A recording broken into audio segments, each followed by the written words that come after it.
Guys, সবাই কেমন আছো? চলে এলাম নতুন একটা ব্লগ নিয়ে। আর এই ব্লগটা কিন্তু অনেক স্পেশাল হতে যাচ্ছে। এই যে দেখতে পাচ্ছেন, এগুলো সবগুলো হচ্ছে গিফট। কিসের গিফট?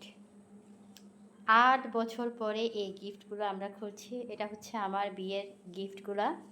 তো এত বছর আসলে খোলা হয়নি এই কারণে যে রাখার জায়গা ছিল না।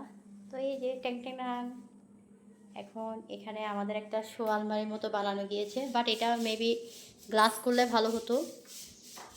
তো এখানে রাখা হবে সব কিছু, ফলস ছাদ থেকে বের করে গুছিয়ে রাখবো।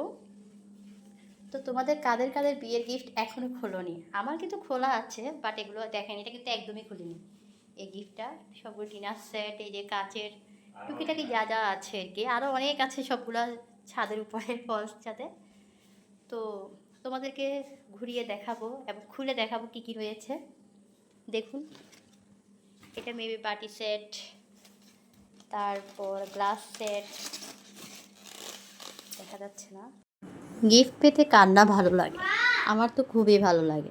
আসলে এই গিফটগুলো অনেক বছর আগে, আর এগুলো আসলে বাড়িতেও যাওয়া হয় না, ঠিকঠাকভাবে রাখা হয়নি, তো যার কারণে ওই দিন বের করা। আসলে সত্যি কথা বলতে ওখানে কী রকম ডিনার সেট দিয়েছে ওটা পর্যন্ত আমরা জানি না। ম্যাক্সিমাম গিফটে কিন্তু খোলা হয়ে গেছে। এই কয়েকটা গিফটে থেকেছিল। তো বলি কি আমার বন্ধুদের সাথে শেয়ার করি।